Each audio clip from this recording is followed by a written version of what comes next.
혹시 이런 말씀 들어보셨죠? 선물 같은 하루.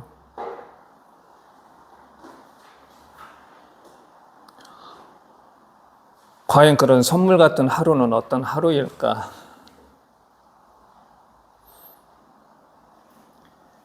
아주 예상치 못한 장소에서 뜻밖의 사람으로부터 선물을 받을 때, 그때 정말 너무나 기쁘고 행복하겠죠. 뉴욕 지하철에 어떤 화가가 이런 기획을 해서 실천을 했습니다. 어떤 거냐면 그 지하철에 타서 자기 앞에 있는 상대편을 얼굴을 그려줍니다. 그리고 그거를 이렇게 선물로 줍니다. 선물을 받은 그 사람은 너무나 뜻밖의 선물을 받아서 그 무뚝뚝한 표정으로, 여러분 지하철 타보면 아시죠? 사람들이 웃는 사람이 거의 없어요, 실은. 뭔가 삶에 찌들고 고단하고. 그런데 뉴욕인들 다르겠습니까? 항상 뭔가 고뇌에 차 있고 그 화가가 그릴 때 사람들의 모습이 쭉 이렇게 비춰주는데 항상 얼굴이 딱딱하게 굳은 웃는 표정을 지은 사람은 거의 없었습니다. 그런데 그런 사람들이 그 화가가 그려준 아주 조그만 A4 용지보다 적은 그 정도 크기에다가 이렇게 선물을 건네줄 때, 자기 얼굴을 그린 선물을 건네줄 때 그 얼굴에 번지는 그 미소가 너무나 보기 좋았습니다. 그리고 이 화가가 선물을 건네줄 때 혹시 상대방이 무안해하지 않도록 말을 한마디 건네줍니다. 당신의 목도리가 너무 예뻤다. 당신의 모자가 너무나 당신한테 잘 어울린다. 이렇듯 따뜻한 말 한마디를 곁들여서 그 선물을 줍니다. 근데 여기서 중요한 거는 이 사람이 선물을 그릴 때 아무 구분이 없었다는 거예요. 남녀노소, 황인종, 백인종, 또 국적. 그저 그 사람은 자기 앞에 있는 그 대상이 누구인지 상관없이 자기가 가진 재능으로 아무도 모르는 사람에게 조그만, 그렇지만 아주 의미 있는 선물을 건네줍니다. 아마 그 선물을 받은 그 사람은 100만 달러보다도, 물론 100만 달러라고 하면 기분이 좀 더 다르겠지만, 너무나 그 뜻밖의 선물 때문에 그 찰나의 시간으로 인해서 하루 혹은 일주일이 굉장히 행복해지지 않았을까? 정말 선물 같은 하루가 되는 거죠. 이렇듯 우리 사회에는 미담도 많지만, 근데 요즘 전 세계적인, 우리나라를 포함한 전 세계적인 트렌드가 뭡니까? 혐오. 이걸 트렌드라고 얘기해야 되나요?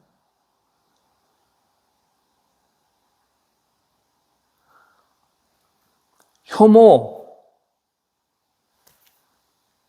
나 아닌, 혹은 내 가족이 아닌, 내 민족이 아닌, 나의 국가의 국민이 아닌 다른 사람을 혐오하는 그런 것들이 어떤 전 세계적인 현상인 것 같습니다. 이걸 우리는 뭐라고 얘기합니까? 극우화된다고 하죠. 이들에게는 딱 두 가지밖에 없어요. 적과 악은 우리 편과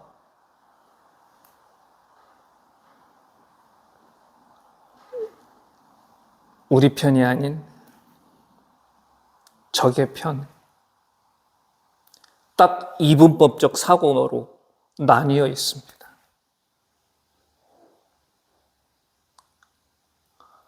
자기와 뜻을 같이 하는 사람은 전부 다 배척해야 될 대상이고 차별해야 될 대상이 되는 겁니다. 왜 이런 일이 자꾸 벌어질까? 여러 가지 원인이 있겠지만 제일 큰 원인은 뭔가요? 경제적으로 너무 불안합니다. 안정되지 않아요. 자기 삶이 매일 나날이 불안한 겁니다. 내일 내가 실업자가 될지,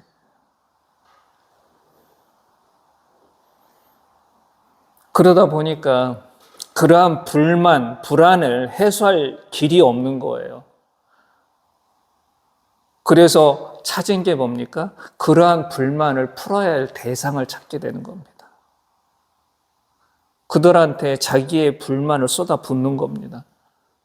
즉, 남 탓을 하는 거죠. 내 안에서 뭔가를 찾아내는 것이 아니라 이 나의 지금 현재의 불행과 이런 불안은 다 남 탓이라는 거죠.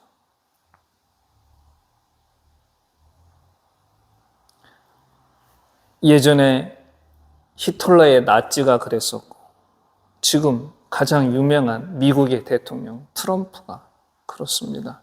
자기들이 잘못된 건 전부 다 유대인과 혹은 트럼프의 말로 하면 이민자와 자기가 도와줬던, 함께했던 동맹국의 책임이다. 그러면서 자꾸 혐오를 불러일으킵니다. 말은 그럴싸하죠. 나치가 내세웠던 건 뭐냐? 아리안족의 순수성, 우월주의였고 트럼프가 얘기하는 건 뭡니까? 다시 미국을 위대하게 하자. 마가. Make America Great Again. 이게 그들이 내세우는, 겉으로 보기에는 그게 문제될 거 없지만 그 내면을 깊고 파고 들어가면 차별과 혐오를 부추기는, 비단 그게 미국과 독일의 문제였습니까? 우리나라도 지금 현재 그렇지 않습니까? 남과 여, 세대 간의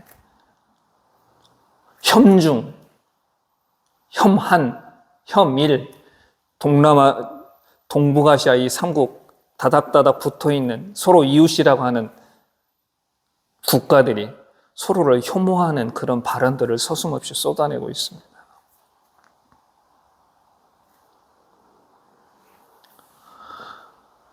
물론 예전이나 지금이나 먹고 사는 문제는 항상 힘들고 어려웠습니다. 그렇죠? 그런데 어느 순간에 보면 이런 것들이 폭발하는 경우가 있어요. 언제?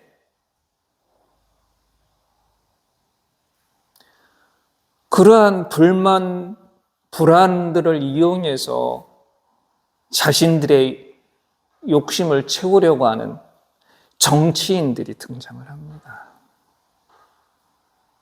그들이 자꾸 그러한 불만과 국민들의 불안을 건드려서 자신들의 정권을 잡고 결국엔 한 국가를 전체주의, 독재로 끌고 갑니다. 정치인이 이렇게 얘기하면 그거에 또 어떤 사람들이 호응을 합니까? 지식인들. 학자나 교수 같은. 그리고 또 거기에 종교가 동조를 합니다. 2차 대전 전에 히틀러의 독일이 이랬습니다. 1차 대전이 끝나고 독일이 굉장히 경제적으로 인플레이션은 하루가 다르게 상승을 하고 먹고 살기는 막막하고 독일 국민들의 불만이 팽배해 있었습니다. 그때 등장한 게 뭡니까? 나치였어요.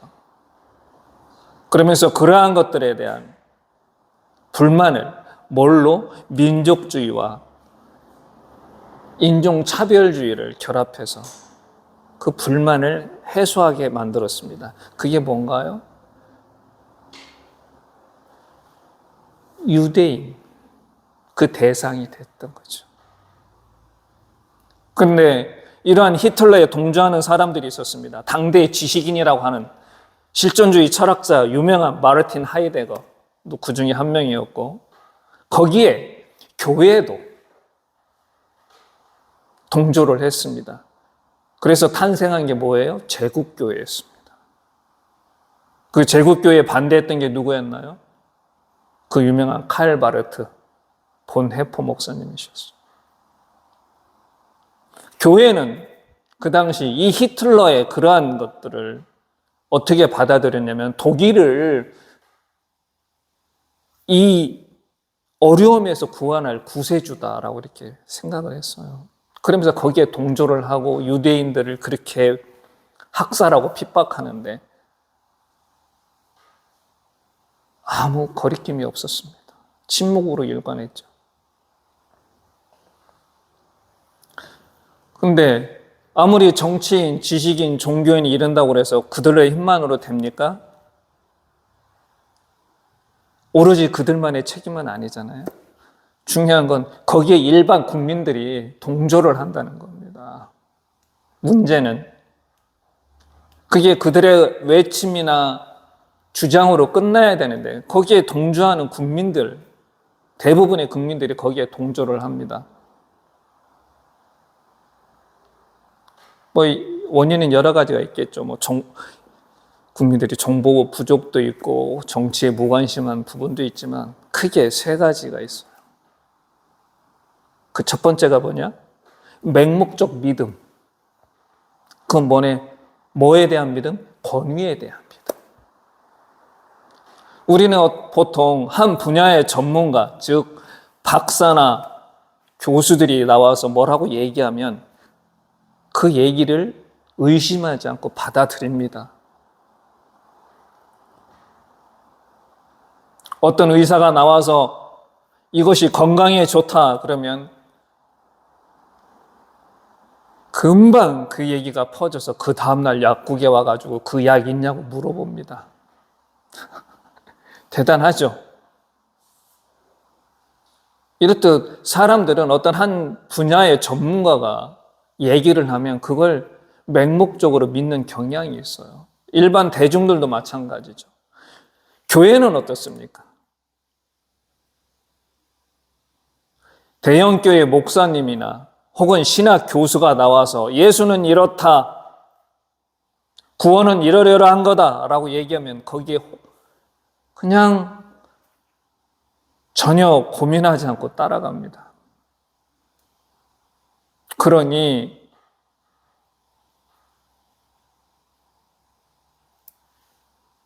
태극기 들고 성적이 들고 이스라엘 국기 들고 광장에 나가서 거리에 나가서 외치는 거예요.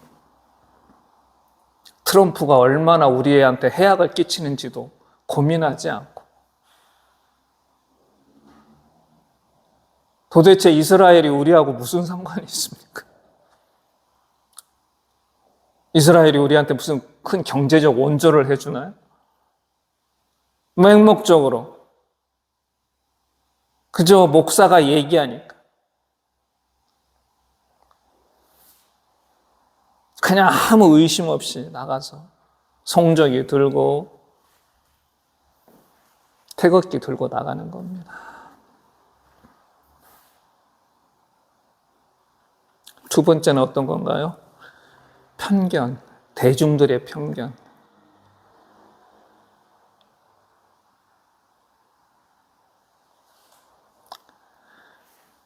우리는 젊었을 때, 좀 어렸을 때 이런 생각들을 많이 했죠. 유럽이나 미국은 다 옳고 그들이 하는 주장은 틀린 게 없다. 그리고 그들은 항상 뛰어나고 훌륭하다. 이런 식의 생각을 갖고 있었습니다. 남미나 아프리카를 떠올리면 어떤 생각이 드나요? 무지하고 야만하고 그들한테는 문명이나 문화라는 게 존재하지 않는다 이렇게 생각을 했어요.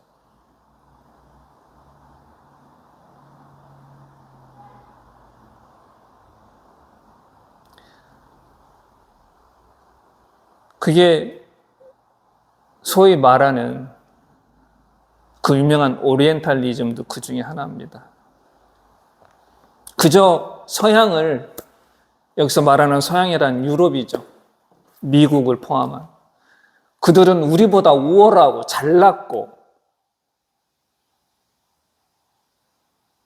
맹목적으로 그들을 숭배했습니다. 우리 어렸을 때 입에 달린 게 뭐였나요? 미제는 좋다. 미국이 우리의 우방이었고 우리를 도와주는 영원한 이웃이다 라고 우리는 그렇게 배웠습니다. 지금도 나이가 좀 연세 드신 분들은 미국이 우리를 항상 도와주고 미국은 항상 우리보다 잘났고 이런 생각에 사로잡혀 있어요. 그러니 성적이 들고 나가서 흔드는 거 아니겠습니까? 이런 일은 왜 이런 일이 자꾸 발생하냐? 경험이 부족하기 때문에. 쉽게 얘기하면 우리가 가령 남미나 아프리카에 가가지고 그들의 문화나 문명에 대해서 조금이라도 경험을 해봤으면 감탄하면서 우리가 그동안 알지 못했구나 이렇게 깨달을 수 있었을 텐데 그렇지 못했기 때문에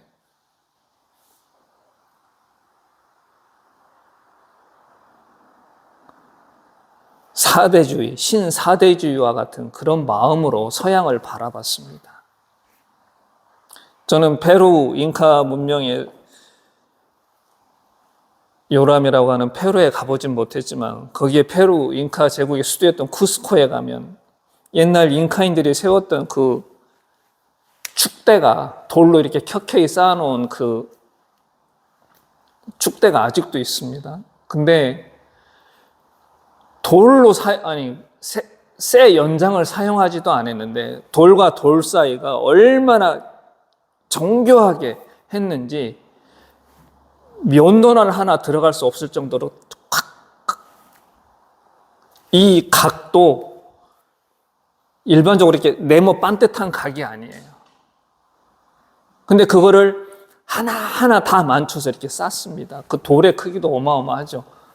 얼마나 튼튼하게 잘 쌓는지 지진이 나도 이게 무너지지 않는답니다. 그 정도로. 대단한 거죠.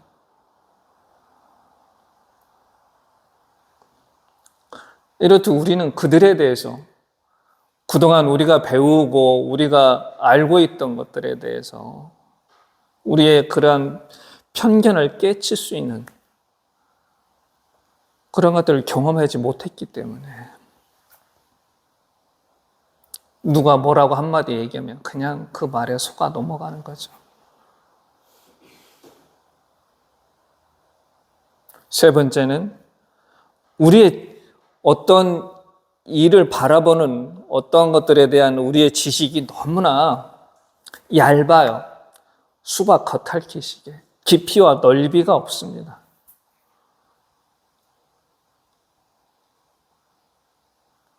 물론 우리가 전문적인 학자나 교수처럼 한 분야에 대해서 깊이 파고들 수는 없겠지만 적어도 우리 눈앞에 있던 어떤 사건이나 현상에 대해서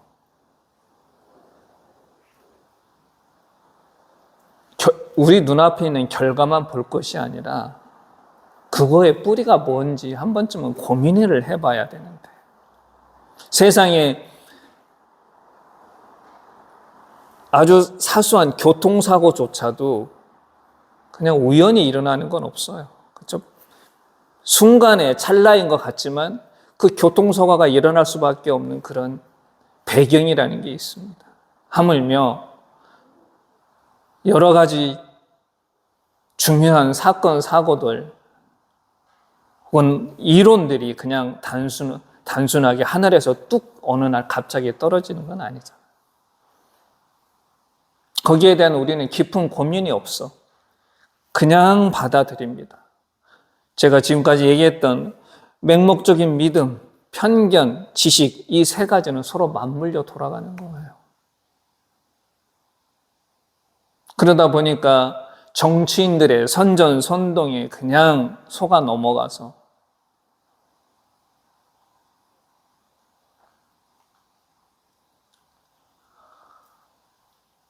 그들이 내뱉은 말대로 따라가는 겁니다.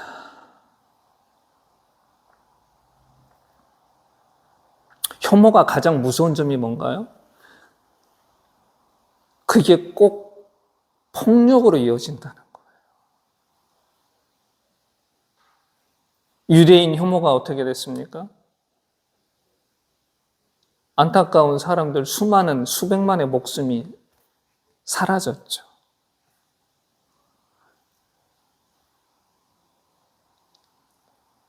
지금 우리 교회에도 마찬가지잖아요. 자꾸 성소수자나 타 종교, 특히 이슬람교에 대한 혐오를 자꾸 불러일으키는 얘기들을 합니다.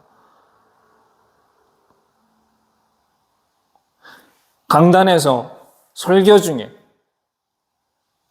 목사님이 내뱉은 그 말 한마디를 그저 고민 없이 믿고 따르는 거죠. 그러면서 막 배척과 차별을 합리화시키는 거예요.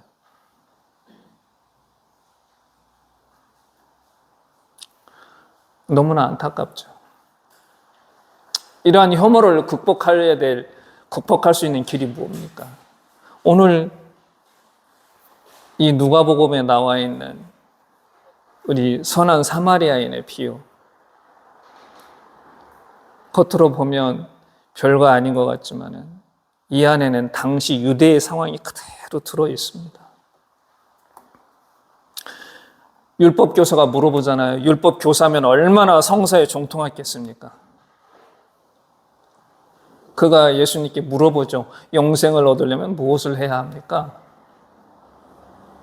그런데 예수께서 다시 반문하죠. 뭐라고 쓰여 있습니까? 성경에. 그랬더니 쉽게 말하면 하나님을 사랑하고 이웃을 사랑하라고 쓰여 있습니다.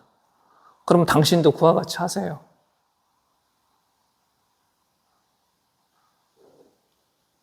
즉, 혐오를 극복할 수 있는 길은 사랑.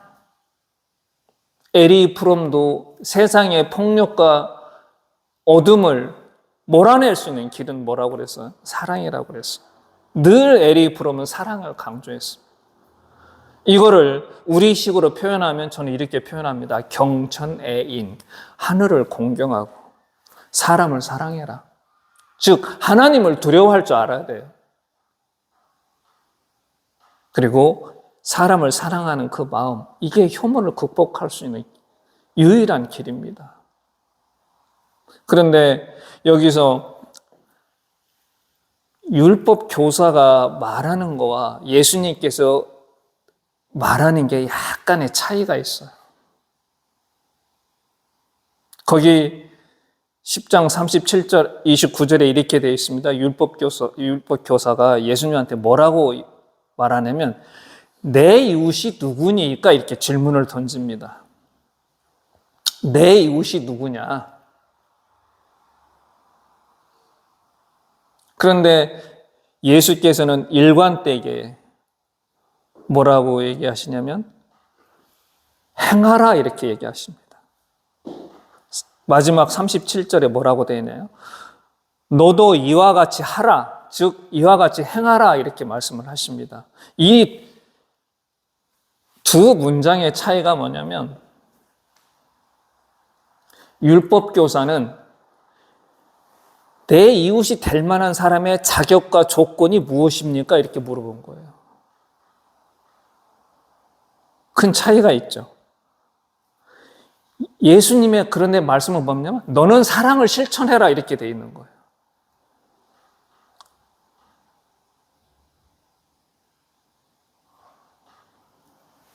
율법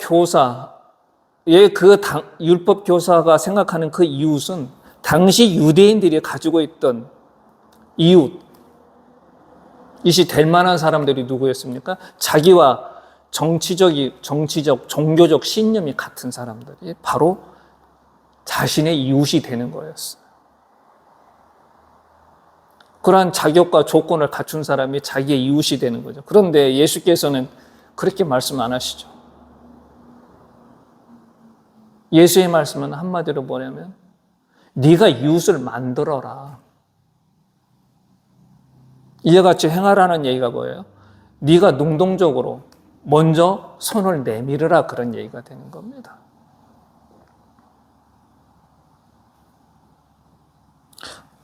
자꾸 자격 조건을 따지지 말고 네가 네 이웃에, 네가 타인한테 먼저 손을 내밀어라, 이러는 거예요. 즉 예수님 말씀의 결론은 뭐냐면 사람을 사랑하고 존중하라는 거죠. 그걸 사마리아인이 그대로 실천을 했지 않습니까? 너도 사마리아인처럼 하라는 거죠. 사마리아인처럼. 사마리아인은 쓰러져 있는 그 사람의 내가 구해줄 만한 사람인가 이걸 따지지 않았어요. 그냥 그 사람이 강도 만나서 피 흘렸기 때문에 같은 한 인간으로서 그 사람을 구해줘야 되겠다, 이 방법밖에 없었던 겁니다. 그런데 레위인과 제사장들은 달랐죠. 피했어요. 왜냐하면 그들은 머릿속에 벌써 율법으로 이 상황을 어떻게 해야 될까 율법이 작동하기 시작했던 겁니다. 그러니까 피했죠. 여기 레위인이나 제사장들 전부 다 율법에 정통한 사람들 아닙니까? 정결과 부정한 거에 대해서 정통한 사람들.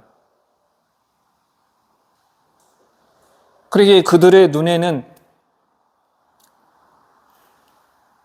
그 쓰러진 사람이 같은 한 인간으로서 도와줘야 될 사람이 아니라 그 내가 이 사람을 구해줬을 때 내가 율법에 맞을까 안 맞을까 이것만 고민이 됐던 거죠.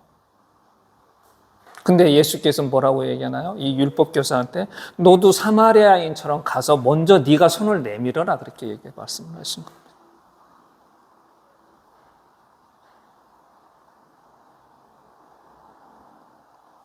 우리가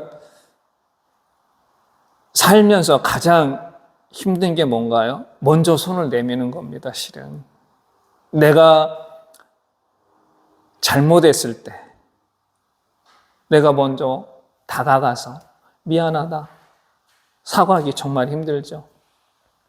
누군가 나한테 은혜를 베풀었을 때 고맙다. 우리가 예전에, 요즘은 어떤지 모르겠는데 어느 동네에 이사를 가면 우리 모두 이렇게 떡을 돌리는 그런 풍습이 있었어요. 저는 어렸을 때 아깝게, 돈 아깝게. 근데 지금 생각해 보니까 내가 거기에 이사를 와서 그들의 이웃이 되기 위해서 먼저 손을 내밀었던 하나의 행위였던 겁니다. 신고식 겸 겸사겸사. 그들이 이웃이 되기에 내가 먼저 다가갔던 거죠. 이렇듯 먼저 내가 손을 내미는 것은 비단 이런 혐오를 극복할 수 있을 뿐만 아니라 다른 것들, 실은 우리가 보이지 않는 곳에서 신음하는 사람들한테 그들이 능동적으로 세상에 나와서 자신의 고통, 어려움을 얘기할 수 없는 그런 사람들이 있지 않습니까? 그런 사람들한테 우리가 먼저 손을 내밀 때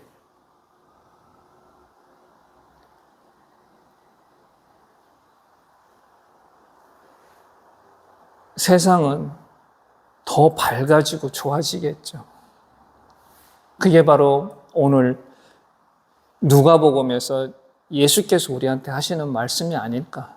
너희가 먼저 손을 내밀어라. 누군가 나의 이웃이 되는 걸 바랄 게 아니라 너희가 먼저 이웃이 되거라.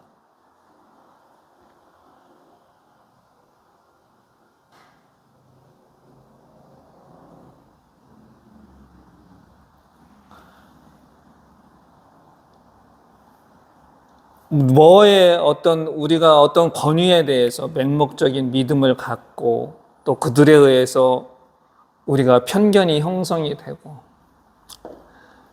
비단 그런 일들이 다른 사람의 일이 아니라 우리 자신도 거기에 포함이 되는 그런 일들이죠. 그래서 우리는 항상 말씀을 묵상하는 것들이 단순하게 어떻게 하면 복 받을까 이런 것들이 아니라 내가 어떻게 하면 하나님의 자녀로서 먼저 주께서 말씀하신 것처럼 타인들에게 내가 어떻게 하면 손을 내밀 수 있을까? 내가 어떻게 하면 이웃이 될 수 있을까? 예수께서는 어떻게 타인의 이웃이 됐을까? 그런 것들을 고민하기 위해서 우리는 말씀을 묵상을 하는 겁니다. 그러기 위해서 우리가 기도를 하는 거고.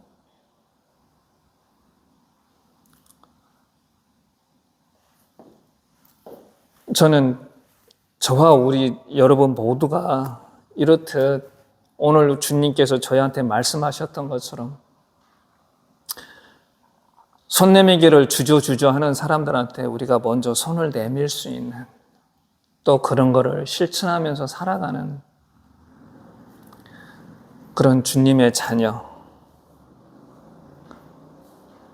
축복받은 자녀가 될 수 있기를 소원합니다.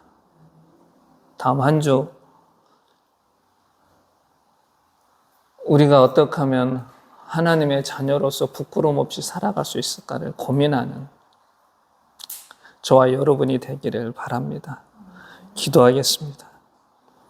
하나님, 우리는 늘 연약하고 무지하여 주님의 뜻이 무엇인지 헤아리지 못할 때가 너무나 많습니다.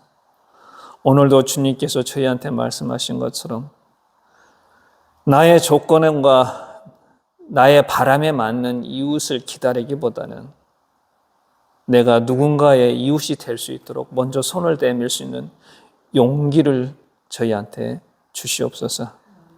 우리의 삶 하루하루가 주께서 바라보시기에